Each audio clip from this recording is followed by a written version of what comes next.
구약성경 1302페이지 펴보시기를 바랍니다. 하박국 제1장 1절 말씀부터 4절 말씀까지를 제가 읽어드리겠습니다. 선지자 하박국이 묵시로 받은 경고라.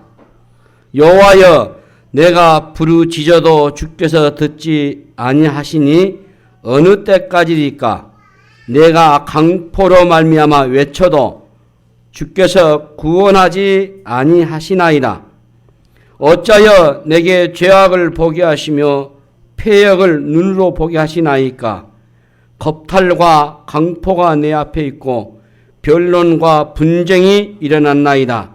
이러므로 율법이 해이하고 정의가 전혀 시행되지 못하오니 이는 악인이 의인을 애워쌌으므로 정의가 굽게 행하여 짐이니이다. 아멘.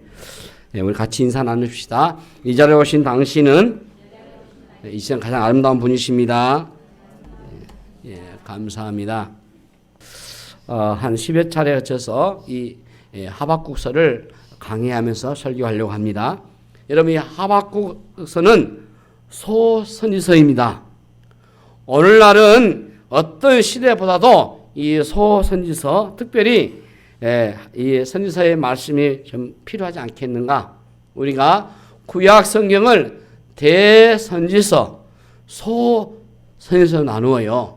선지서가 있는데 그중에 대선지서는 다니엘서, 에스겔, 에레미야, 이사야, 에레미야, 예가 이 5권이고요. 그 나머지 12권이 바로 소선지서입니다. 이 선지자 하박국이 누구인가 대해서 알려진 것은 별로 없어요. 그런데 역사적인 정황으로 보게 되면은 BC 600년 전이니까 지금부터 약 2600년 전의 인물이라고 볼 수 있습니다. 그 시대적인 상황을 알면은 그 당시에 통치했던 왕이 누구인지를 알 수 있는데, 그 당시는 바로 유다의 18번째 왕이었던 여호야김 왕 시대입니다. 이 왕은 에레미야 선지사의 그 두루마리 책을 불로 태워버렸던 굉장히 악한 왕으로 평가되고 있어요. 이 시대의 상황은 정치적으로 굉장히 혼란했고요. 또 거짓 선지자들이 창궐 했습니다.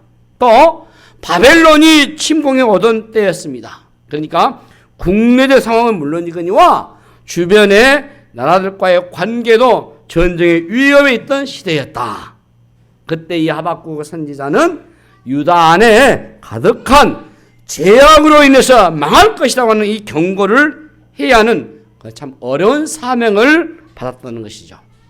이 하박국서는 선지자의 질문으로부터 출발합니다. 질문은 하나님에게 던지는 거죠. 그런데 이 선지자의 역할은 주로 하나님의 계시를 백성들에게 알려주는 대변 역할이잖아요. 하늘의 뜻을 백성들에게 알려줘야 할 사명이 있는데, 선지자는 지금 하나님께 오히려 질문한다 그 말이에요. 질문을. 하박국서는 이 선지자와 하나님과의 이 대화의 형태로서 선지자가 질문하게 되면은 하나님이 거기에 답변하셔요. 그런 내용으로 이 하박국서가 됐다. 기억하시기 바랍니다. 자, 이 선지자는 일어난 상황에 대해서 지금 혼란스러워합니다. 왜 그러겠습니까? 이해할 수 없는 상황이 일어나고 있기 때문에 그래요. 이 하박국 선지자가 본 시대적인 상황은 어떤 것이었습니까? 2절에 보시면은 내가 강포로 말미암아 외쳐도 주께서 구원하지 아니하시나이다. 또 3절에 보면은 패역하고 겁탈하고 강포하고 분쟁, 이런 단어가, 무서운 단어가 나오잖아요. 지금 이게 유다의 그 공동체 안에서 이런 일들이 벌어지고 있다는 거죠. 그리고 4절을 보시면은 율법이 해이하고 정의가 전혀 실현되지 않았다, 이렇게 말해요. 그리고 악인이 의인을 둘러싸고 의인은 고난을 당하고 있고 율법이 무시되고 폭력적이고 부도덕한 세상이 이런 세상을, 이런 상황을 지금 하박국이 본 것입니다. 이런 상황의 시대는 더 이상 하나님이 용납할 수 없는 상태로 하나님의 심판을 받아야 하는데도 아무것도 하고 계시지 않는 것 같이 여기에서 하박국 선지자가 하나님의 행동에 대해서 의문을 갖고 있는 거예요. 의문을. 우리 신앙의 가장 어려운 것이 내가 믿고 있는 사실과 이 현실 사이에 차이가 있을 때, 내가 믿고 있는 하나님의 말씀하심과 현실에서 일치되지 않을 때 우리가 혼란에 빠지잖아요. 자, 하박국의 질문은 크게 두 가지입니다. 하나는 왜? 그리고 또 하나는 언제까지? 이 질문이에요. 자, 먼저 왜라고 하는 질문의 핵심은 하나님, 왜 의인이 고난당하고 악인이 번성합니까? 하나님의 공의가 지금 이루어지지 않고 있다는 거죠. 악인이 득시하고 잘 먹고 잘 살며 악인들에 대해서 의인이 고난을 당하는데 하나님은 아무것도 안 하고 왜 가만히 계십니까? 언제까지입니까, 하나님? 이렇게 지금 질문하고 있는 거예요. 하나님, 당신이 하신 말씀과 너무 다르지 않습니까? 당신은 공의로우신 하나님이십니다. 그런데 왜 이 공의롭지 않는 상황을 지금 그대로 두십니까?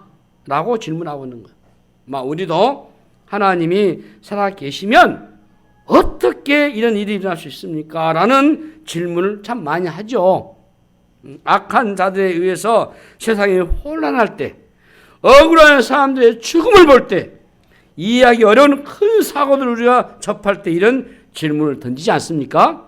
하나님 어디 계십니까? 지금 하박국 선지자의 질문은 다소 거칠어 보여요.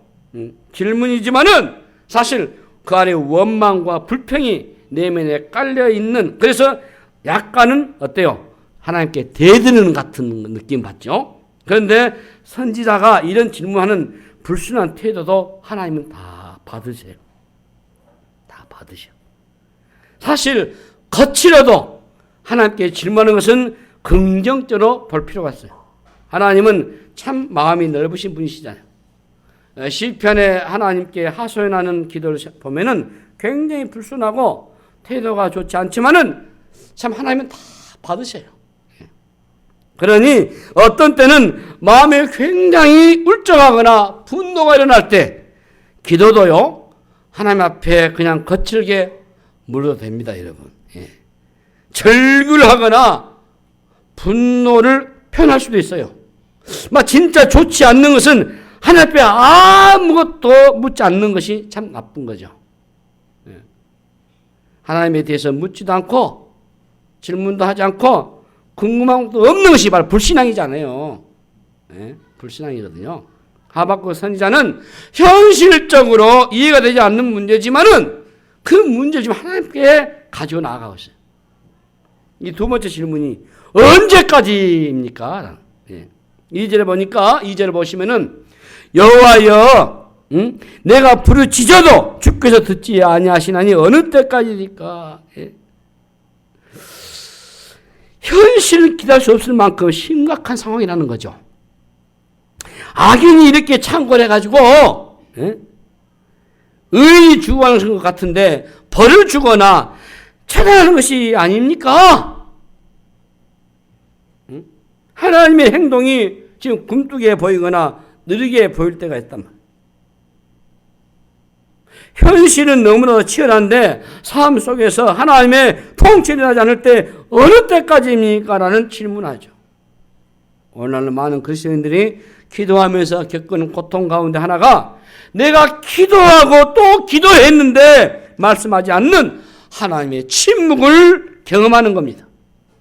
여러분 그래 본 적 없으십니까? 성경의 중요한 주제 중에 하나가요, 따라합시다. 하나님의 침묵. 이게 있거든요. 하나님의 침묵이 있어.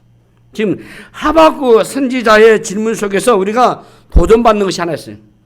이 하박국 선지자는 그 시대의 문제를 지금 고민하고 끌어안고 하나님 앞에 나아가고 있다고 하는 겁니다.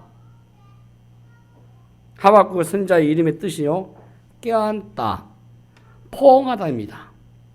이것은 연인들이 포옹하고 껴안는 것 같이 아닌 씨름할 때 씨름 선수가 맞잡고 몸부림치고 있는 모습입니다. 하박국 선지자는 자신의 이름처럼 그 시대의 아픔과 문제를 끌어안고 씨름하면서 살았어요. 구약의 선지자들은 그 시대의 문제를 끌어안고 고뇌했습니다. 그 문제가 나와 무관한 것이 아니고 그 문제가 나의 문제인 것처럼 끌어안고 몸부림을 쳤다 그 말이에요. 내가 그 문제를 직접 해결하지 못한다 할지라도 그 문제에 대한 부담을 안고 살아가는 거죠. 사실 우리 믿음의 사람들이 이렇게 살아야 하죠. 우리 한국 기독교 초창기 보시면은 우리 믿음의 선배들은 그 시대의 아픔과 문제를 끌어안고 살았어요. 예. 기도를 깊이 하는 성도들은 기도가 개인 삶에 머무르지 않고 그 기도가 하나님의 그 시대를 아파하는 마음으로 끌어안고 기도를 했습니다. 이 중보적인 기도가 되는 것은 굉장히 사실 어려운 겁니다. 예. 현실의 문제를 비껴나가고 싶은 마음이 있는데 그 현실의 문제를 그대로 직면하는 것은 쉽지 않습니다. 느헤미야가 바로 그런 사람이었잖아요. 이방의 포로로 붙잡혀 갔지만은 하나님의 은총으로 이방의 나라에 고위직으로 오르면서 소위 출세한 사람이 됐어요. 그런데 어느 날 조국으로부터 날아온 소식을 접합니다. 조국 예루살렘의 성벽이 완전히 회파되었다고 되었고 방치되었다고 아무도 거기에 돌아보지도 않고 관심도 기울지 않는 그 절박한 상태라는 소식에 느헤미야가 어떻습니까? 식음을 전폐하고 기도하잖아요. 그리고 그는 성공에 취하지 않고 하나님과 그 백성에서 구체적으로 행동을 취하지 않습니다. 그는 기도의 사람이죠. 그리고 동시에 행동하는 사람이었어요. 기도만 하는 게 아니고 행동하고 행동만 하는 게 아니고 기도하는 균형이 잡힌 그리스도인이 우리가 돼야 될 것입니다. 오늘날 우리는 개인주의적인 신앙에 머물러 있을 때가 참 많습니다. 예. 신앙을 개인의 문제 해결에만 집중하는 철저히 개인화돼 버린 그런 신앙이 머무는 거죠. 우리 주변에 대한 관심은 현작에 약화되어 있는 것이 신앙이죠. 유명한 신학자 하는 말이 한 손에 성경을 그리고 한 손에는 신문이라고 했어요. 성경을 알아야겠지만 동시에 신문을 읽으면서 세상의 현실을 바라보라는 거죠. 그리고 진리의 성경이 현실 속에서 어떻게 이루어져 가야 하는가를 심각하게 고민하라는 겁니다. 하나님은 세상에 관심이 참 많으셔요. 하나님은 세상을 사랑하십니다. 그리고 하나님은 온 땅의 주인이시고 만왕의 왕이시면서 한 명의 그리스도인들에게만 왕이 아닌 모든 열방을 통치하시길 원하신 분이세요. 그 하나님이 통치하시는데 그분은 정의의 하나님이셔요. 예. 우리가 정의를 많이 부르셨습니다. 정의의 실현 구현, 정의의 실천 이런 말도 하잖아요. 예. 정의란 무엇인가? 왜 사람들이 잊기 힘든데 이 정의에 대해서 관심을 가질까? 예.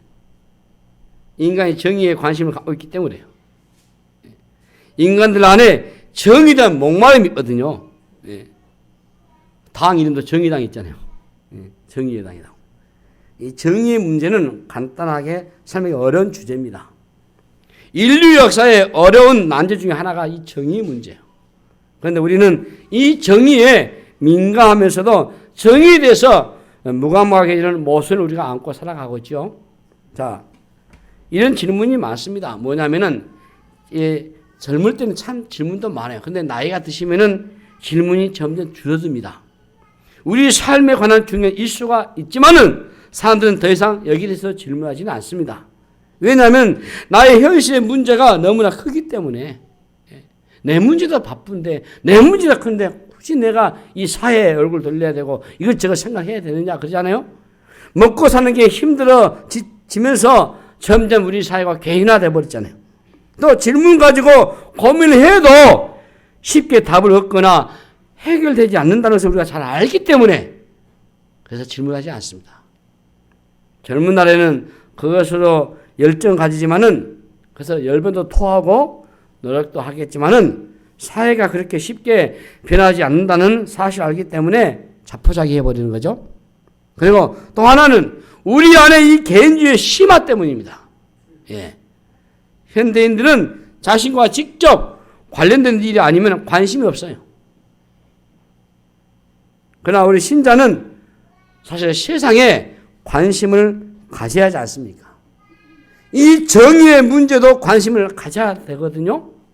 하나님의 통치가 이 땅에 임하여야 하는데 하나님의 통치와 반한 하나님의 진리와 반한 그런 문제들이 일어날 때 하나님의 백성들은 하나님 편에서 이 땅의 백성들을 향해서 이 땅을 향해서 몸부림을 쳐야 되고 외쳐야 한다 그 말이죠. 그런데 우리는 외치지 않고 몸부림치지 않고 입 딱 닫아버리고 침묵해버리잖아요. 그리고 관심 안 두잖아요. 이 선지자가 지금 하나님께 호소하고 있다고 하는 것은 무엇을 의미합니까? 시대의 문제에 주목하고 있다는 거죠. 예. 그리스도인으로서 사는 동안에 그 시대에 져야 할 짐이 있다는 겁니다. 그 짐들은 때로는 절망적이 되겠지만은 세상이 점점 악해지고 그리고 공의가 무너지고 불법이 춤출 때에 의인이 고난당할 때에 절망만 하고 있어서는 안 된다는 겁니다. 그때 우리가 무언가를 해야 돼요. 우리는 무언가를 해야 되거든요. 무엇을 해야 되겠습니까? 하나님을 찾아야 되죠. 자, 사도행전의 마지막 로마로 가던 배가요. 풍랑을 만나서 혼란에 빠집니다. 그 배에 죄수로 있던 바울이 빛을 발하죠. 선장이나 사람들 다 죽는다고 야단이었지만 바울은 그 순간에 진두지휘를 하고 있잖아요. 역할이 바뀌어버린 겁니다. 세상의 사람들은 평소에 문제가 없을 때는 대단해 보이지만은 위기를 만나고 문제를 만나면 꼼짝 못합니다. 그러나 하나님의 백성들은 평소에는 별 볼 일이 없는 것 같아도요. 위기가 오게 되면 빛나는 것이에요. 왜냐하면 하나님과 교제하고 하나님의 인도를 받아서 하나님의 뜻을 깨닫고 있는 사람들이기 때문에 하나님이 보여주신 말씀을 선포하면 놀라운 길들이 열리게 되는 겁니다. 위기를 사는 그리스도인들은 그래서 사명이 있고 역사 속에 지어진 책무가 있는 거예요. 우리 신자들은 역사의 한가운데서 일하시는 하나님의 동력자가 되셔야 되고 거기에 기도하고 우리 민족에 대한 하나님 뜻을 구하고 지혜를 구하셔야 돼요. 사실 우리나라는 나라를 빼앗겼던 경험을 가지고 있는 나라잖아요. 아직도 위안부 문제로 인한 아픈 상처들이 치유되지 않았잖아요. 네? 보상도 안 됐잖아요. 위안부만 그럽니까? 그렇지 않아요. 징용을 끌려간 사람들도 아예 보상도 안 됐어요. 이번에 문서로 밝혀졌지만은 이런 못된 짓을 법관들이 해야 되겠어, 대법관들이? 이번에 청와대에 나온 거 다 문과 날아갔지 않습니까? 거기 보니까 그걸 보상하지 말라고. 왜? 일본하고 좋게 해야 되기 때문에. 이런 작태를 최고위층이 한다는 것은 법 판단한테 있을 수 없는 일이에요. 지금 우리는 그런 상황에 처했어요. 예. 그리고 6.25 전쟁으로 우리가 초토화된 경험을 갖고 그 상처 역시 아직도 아물지 않고 있잖아요. 예? 얼마나 많은 이상가족도 있습니까? 또 우리는 열건이 둘러싸여 있어요. 우리 미래는 여전히 불투명하고 불안하게 느껴질 수밖에 없습니다. 하나님의 백성들의 역할은 분명합니다. 하나님은 세상 사람들에게 모든 것을 다 맡기지 않으셨어요. 항상 하나님의 백성들의 태도가 중요하단 말이에요. 지금 하박국 선지자는 현실을 그대로 보고 지날 수가 없어요. 때로는 무관심이 여러분 죄가 되는 것입니다. 오늘날 국제정세를 봐도 그렇게 시원한 답은 그렇게 나오지 않습니다. 전문가가 전략과 이론들을 내놓긴 하겠지만은 불투명하기는 마찬가지예요. 그 누구도 알 수가 없어요. 세상은 항상 그렇습니다. 질문은 많고 논쟁은 많지만 정확한 답을 갖고 있지는 않아요. 답을 안다고 할지라도 문제를 해결할 수 있는 능력은 아무도 없어요. 우리에게 사명이 있습니다. 그것이 뭡니까, 여러분? 따뜻합시다. 기도다. 예, 우리의 사명은 기도입니다. 하나님의 통치를 구하셔야 돼요. 당장 내가 편하고 나에게 문제가 없으면 우리의 주변에 대해서 관심을 끌 때가 많아요. 아무리 위기라고 해도 내가 위기가 아니면 위기가 아닌 것이 돼버려요. 그러나 우리는 역사 안에 책임이 있어요. 역사 앞에 책임이 있어요. 책임의식을 여러분 가지셔야 돼요. 개인의 신앙생활 유죄만 몸부림을 치는 게 전부가 되어서는 안 된단 말이에요. 우리의 기도가 어떻습니까? 우리의 기도의 내용이 어떻습니까? 나의 가장 절박한 문제가 무엇입니까? 그 문제들로만 채워진 기도는 아닙니까? 건강 문제, 자녀 문제, 가정의 평안 문제, 학업 문제, 사업의 번창 문제, 물론 다 구하고 잘 되셔야 되죠. 그러나 그것만으로 끝나면 안 되죠. 우리는 너무 우리의 개인적인 기도에만 많이 빠져 있는 것 같습니다. 그리고 교회도 마찬가지로 개교에만 다 빠져 있어요. 그래서 자기 교회밖에 없어요. 더 넓게 좀 더 넓은 시야를 우리가 가져야 되는데 우리 교회만 잘 되어서 잘 될 수가 없잖아요. 예. 자녀들 위해서 기도하라도 우리 자녀 기도만 하면 안 되잖아요. 자녀들이 세상을 살아갈 때 그 세상에서 기도를 많이 해야 되지 않습니까? 자녀가 다니는 학교도 그 학교를 위해서 싸고 있는 그 주변의 문화도, 예? 그리고 교사랄지, 더나 학교 제도랄지, 우리가 무엇을 결정하는 이 정부의 영향이 있는 이 지도자들이 누군지도 살펴야 되고요. 우리는 늘 깨어 있어야 됩니다. 신앙 공동체뿐만 아니라 우리 민족의 공동체에 대한 운명과 애정도 우리가 가지셔야 돼요. 예. 개인의 관심에 빠져나와가지고 하나님의 관심, 이 시대를 향한 하나님의 마음이 무엇인지 우리가 아셔야 돼요. 자, 1절 보시면은 선지자 하박국이 묵시도 받은 경고라고 했어요. 예? 우리 같이 1절 읽어볼까요? 1절 시작. 선지자 하박국이 묵시로 받은 경고라. 여기 묵시로 받았다.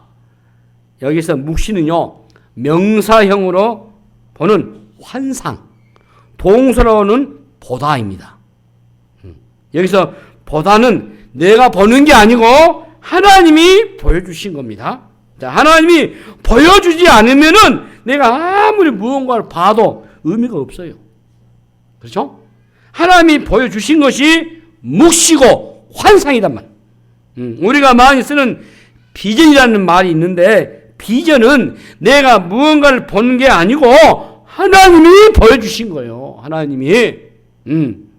하나님께서 그 비전을 통해서 그 백성들에게 지금 경고하시는 겁니다. 그 말은 역사에 주관한 자는 하나님이 되신다는 거죠.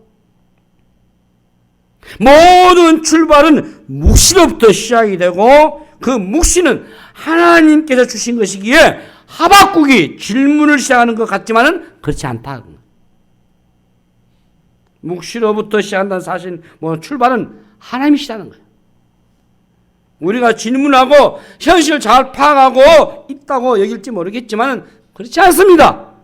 하박국이 이 현실을 가장 잘 알고 하나님 앞에서 탄원하는 것 같지만은 이 현실을 가장 잘 아시는 분은 바로 하나님이시죠. 하나님이 어떤 분이십니까? 그분은 바로 전지하신 분이세요. 전지가 뭡니까, 여러분? 모든 것을 다 아신다는 겁니다. 하나님은 더 배울 게 없으신 분이셔요. 우리 중에 누구도 더 배울 것이 없는 사람은 없을 겁니다. 그런데 하나님은 더 배울 것이 없으신 분이셔요. 하나님은 배울 게 없지만은 우리 사람들은 배울 게 너무 많아요. 부족한 거예요. 예. 하나님은 완전하고 충분한 지식을 가지고 계셔요. 우리가 아무 정보를 듣지 않아도 하나님은 모두 다 아셔요.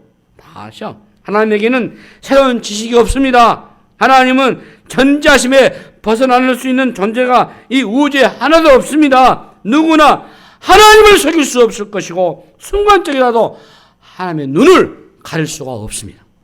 우리의 숨겨진 죄와 실수와 뿐만 아니라 우리가 아무도 모르게 은밀히 행했던 선행까지도 하나님은 다 아셔요. 다 아셔. 예? 우리가 하나님께 무언가를 알려드리면은 하나님이 아시는 게 아닙니다. 정반대입니다, 여러분. 하나님 우리에게 알려주셔야 우리가 알 수 있어요. 어떤 일이 일어나도 우리가 아는 것은 지극히 작은 일 뿐이에요. 우리는 내가 알고 있는 것이 완전하다고 생각해서는 안 됩니다, 여러분. 그 오만함이에요. 예? 오만함. 무엇보다도 죄를 지은 이후에 인간의 이성은 오염이 되고 있어요. 훼손이 일어났단 말이에요, 훼손이. 예. 우리가 제대로 아는 것이 얼마나 됩니까? 예? 진실된 고백은 모른다예요, 모른다. 예? 그럼 우리가 가져야 할 태도는 하나님이 가진 지식과 지혜만이 완전하다는 것을 인정하는 겁니다. 완전한 답을 주실 수 있는 분은 하나님이셔요. 예. 우리는 무엇을 시작해도 그 끝이 어떻게 될지 알 수가 없습니다. 우리가 시작은 하지만은 그 끝은 알 수가 없잖아요. 예? 그러나 하나님은 우리 시작일 뿐만 아니라 우리의 끝도 알고 계셔요. 그분은 과거와 현재와 미래를 다 아신 분이셔요. 예? 그분은 시공을 초월해 계신 분이셔요. 하나님은 모든 다 아십니다. 내 형편도 아시고, 예? 내 처지도 아시고, 예? 내 모든 주변 상황 다 아시고, 이 민족과 역사의 미래도 다 하나님은 아셔요. 이것만 확실히 믿어도 우리 안에 안정과 평안이 찾아올 수 있을 줄로 믿습니다. 좀 드라마를 쓴다면 드라마틱한 드라마를 쓰고 계시더라. 야, 하나님 이렇게 역사하시는가. 세계 교회가 IMF 올 때 우리 한국 교회 침몰로 얘기는 했어요. 그런데 하나님은 아주 지혜롭게 지도를 세워가지고 그 위기를 잘 극복해 냈습니다. 그리고 우리 민족들이, 우리 국민들이 잘 협력을 했어요. 또 지금도 많은 위기가 있지만은 하나님은 이 위기를 하나님의 지혜로운 방식으로 잘 이끌어 가셔요. 거기는 저 여러분처럼 하나님을 잘 믿고 또 나라 민족이 기도하고 주님을 사랑하는 그 일념이 있기 때문에 주님은 우리의 분 아시고 이 민족을 굽어 살펴주시는 거예요. 1절에 하박국 선자의 묵시가 받았습니다. 묵시 받았습니다. 이 묵시가 주어졌다고 하는 것은 아직 기회가 주어졌다고 하는 거죠. 하나님이 지금 관여하고 계신다는 겁니다. 역사 속에 가장 여러분 절망적인 때가 언제 계십니까? 하나님의 말씀이 임하지 않을 때입니다. 신구약 중간기가 그렇습니다, 여러분. 여러분 구약성경에 말라기에서 딱 읽고 나면은 신약의 마태복음 시작되죠. 그 사이에 400년이나 시간이 있어요. 400년. 이게 중간기입니다. 이때는 하나님의 침묵기입니다. 하나님 말씀이 없어. 우리가 그때 역사를 펴고 우리 하나님 이때 중간기라 보거든요. 예. 가장 비참할 때죠. 예. 역사에서 가장 절망적인 때. 예. 하나님의 말씀이 임하지 않을 때. 하나님의 침묵기. 예. 누구에게도 말씀하지 않았던 시대. 그 말은 하나님의 말씀을 받을 사람이 없다고 하는 거죠.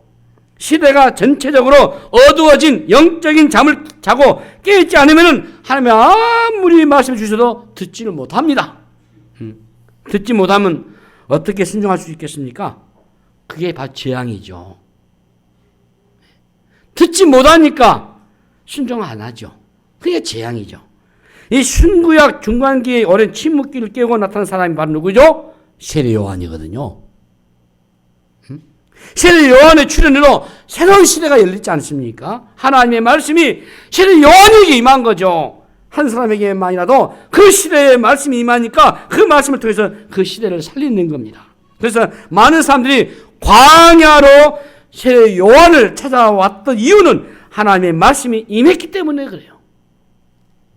하나님의 말씀이 임하면 삽니다. 예? 마침내 하나님의 말씀이 임했고 그 말씀이 육신이 되어서 우리 가운데 가신 분이 바로 그리스도이세요. 인류의 희망이요 축복의 서막이죠. 이 하박국 선지자가 가진 질문이 무엇입니까? 우리가 살고 있는 이 시대는 하박국이 처했던 그런 시대와 너무나 지금 유사합니다.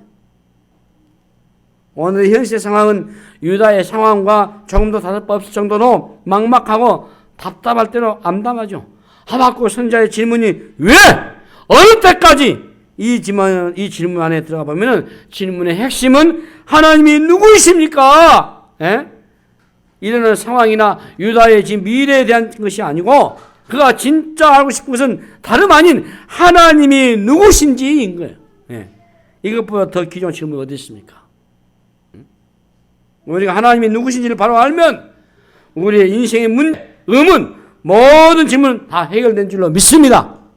여러분, 하나님 누구셔요? 여러분, 예수님이 누구셔요? 생각해 보자고요. 여러분, 예수 잘 믿으셔야 돼요. 잘 믿으셔야 돼요, 여러분. 하나님 잘 믿으셔야 돼요. 지금 같은 식으로 믿으면 곤란해요, 여러분. 적당히 이게 안 됩니다. 하나님 안 통하는 거죠. 우리가 왜 두려워합니까? 하나님이 누구신지 잘 모르기 때문에. 왜 우리의 신앙이 딜레마에 빠지겠습니까? 하나님이 누구신지 잘 모르기 때문에. 선지자가 하나님 왜 이랬습니까? 어느 때까지입니까? 라고 상황에 대해 물었지만 정작 선지자는 하나님이 누구신지를 잘 몰랐습니다. 하나님과 대화가 오고 가면서 선지자는 하나님이 누구신지를 알게 되죠. 그리고 왜 이렇게 머무시는지, 왜 악인을 순간적으로 징벌하지 아니하신지를 하나님을 점점 알아가면서 그 모든 의문이 풀려나가게 됩니다. 그리고 하박국 선지자의 마지막에 아름다운 시로 마무리되는 거죠. 이게 바로 하박국 3장 17절 18절. 자, 우리 같이 한번 읽어볼까요? 시작. 비록 무화과 나무가 무성하지 못하며 포도나무에 열매가 없으며 감람나무에 소출이 없으며 밭에 먹을 것이 없으며 우리의 양이 없으며 예양간에 소가 없을지라도 나는 여호와로 말미암아 즐거워하며 나의 구원의 하나님으로 말미암아 기뻐하리로다. 예, 사랑하는 성도 여러분, 우리의 현실을 직시할 필요가 있습니다. 내 문제가 아니기 때문에 외면해 버렸던 우리 민족의 현실, 우리 주변의 현실을 바라보면서 고민하고 아파하고 그 시대의 아픔을 끌어안고 하나님 앞에 우리가 탄원하며 기도하며 나아가야 할 것입니다. 개인주의적인 신앙을 극복하고 민족과 오늘 교회 공동체 그리고 하나님 나라를 염려하고 기도하는 수준 높은 그리스도인들이 되실 수 있기를 바랍니다. 뿐만 아니라 그 하나님에 대한 갈망에 여러분들이 목이 마르셔야 돼요. 하나님은 우리가 1년, 2년, 아니 10년, 20년 신앙생활 하고 알 수 있는 그런 존재가 아니잖아요. 하나님을 알아가면 알아갈수록 우리의 인생의 모든 문제를 풀어주실 겁니다. 우리는 여전히 알 수 없는 시대를 살아가지만은 우리에게 분명한 것은 하나님이 계시고 그분은 모든 것을 알고 계시며 그분은 전지할뿐만 아니라 전능하신 분이시라는 겁니다. 그 하나님의 손길에 우리의 삶을 맡겨드리고 그 하나님을 더 알아가서 하나님 안에서 우리가 참된 자유함을 누리고 평안을 누리고 승리하는 저와 여러분 다 되시기를 주님의 이름으로 축복합니다. 기도합시다. 하나님 아버지, 은혜를 감사합니다. 이제 오늘부터 하박국서를 또 말씀을 조명하며 강의하려고 하오니 주님이 살피시고 하나님 오늘도 주의 말씀을 깊이 깨닫고 하나님 주신 말씀들 우리가 새기며 나아가는 저들 되게 하옵소서. 하나님의 성령의 조명하심을 통해서 이 말씀 우리가 정말 순종하는 저들 되게 하여 주시옵소서. 감사하고 우리 구주 예수의 이름으로 간절히 기도하옵나이다. 아멘.